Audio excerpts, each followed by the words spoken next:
بسم اللہ الرحمن الرحیم۔ یہ ایک حقیقی قصہ ہے اور اس کے سنانے کا مقصد صرف یہ جھلک دکھانا ہے کہ وہ ہمارے والدین، مربی اور استاد ہی تھے جن کے فیضان نظر سے مثالی سیرت و کردار کے چراغ روشن ہوئے، اور شاید ایسے ہی لوگ ہماری انفرادی اور اجتماعی کوتاہیوں کا کفارہ ادا کر رہے ہیں۔ یہ سننے کے بعد سوچئے کہ کیا اسکولوں میں اس طرح کی تربیت اب بھی ہماری ترجیحات میں شامل ہے؟ آگے بڑھنے سے پہلے ہمارے چینل کو سبسکرائب کرنا نہ بھولیں۔ تو سنیے ایک اسکول کے وزٹ کا آنکھوں دیکھا حال جو محکمہ تعلیم سے ریٹائرڈ ایک بزرگ نے خود مجھے سنایا۔ کہتے ہیں، کم و بیش 5 دہائیاں پہلے کی بات ہے، ہم لاہور کے ایک اسکول کا دورہ کرنے گئے۔ یہ اسکول ایک غیر سرکاری رفاہی تنظیم کے تحت چلایا جا رہا تھا۔ جاڑے کا موسم تھا۔ اسکول میں پہنچے تو دیکھا اساتذہ لان میں بیٹھے ہیں۔ سلام دعا کے بعد باتوں باتوں میں معلوم ہوا کہ بچوں کے امتحانات جاری ہیں۔ ہم نے حیرت سے سوال کیا، اساتذہ باہر کیوں بیٹھے ہیں؟ بچوں کی نگرانی کیوں نہیں کر رہے؟ کیا بچے نقل نہیں کر رہے ہوں گے؟ اساتذہ نے انتہائی اعتماد سے جواب دیا، نہیں، بالکل نہیں، آپ چاہیں تو کلاسز میں جا کر خود مشاہدہ کر لیں۔ ہم حیرت کے عالم میں کلاسز کی طرف چلے گئے۔ ہماری حیرانی کی انتہا نہ رہی جب ہم نے دیکھا کہ کلاسز میں مکمل خاموشی طاری تھی۔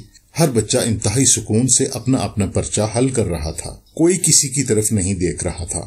ہم نے اساتذہ سے اس معجزے کی وجہ پوچھی تو انہوں نے بتایا کہ اس اسکول میں صرف کتابیں نہیں پڑھائی جاتی بلکہ انسان تیار کیے جاتے ہیں۔ ہم بچوں کی کردار سازی پر خصوصی توجہ دیتے ہیں۔ اس کی ہلکی سی جھلک آپ نے ابھی دیکھ لی ہے۔ یہی نہیں، وہ دیکھیے، سامنے اسکول کی ٹک شاپ ہے۔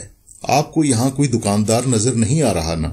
بچے اپنی پسند کی چیز اٹھاتے ہیں اور اس کی قیمت کاؤنٹر پر رکھے باکس میں ڈال دیتے ہیں۔ اسکول کا وقت ختم ہونے پر شاپ کا حساب کتاب کر لیا جاتا ہے۔ مجال ہے جو فروخت شدہ اشیاء کی قیمت اور باکس میں رکھی ہوئی رقم میں کوئی فرق آئے۔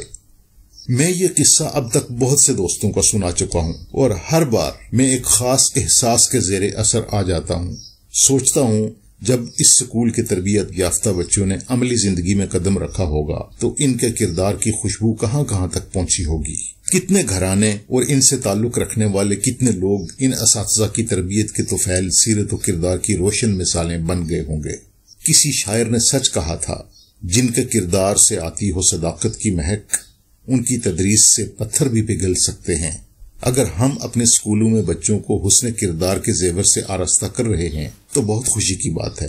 اگر کوئی کمی ہے تو آئیے ابھی سے عہد کر لیں کہ نصاب کی حقیقی روح کو سمجھیں اور تعلیم کے ساتھ ساتھ تربیت اور کردار سازی کو ترجیح بنا لیں۔ یہی ہمارے مسائل کا حل اور ہم سب کی کامیابی کی ضمانت ہے۔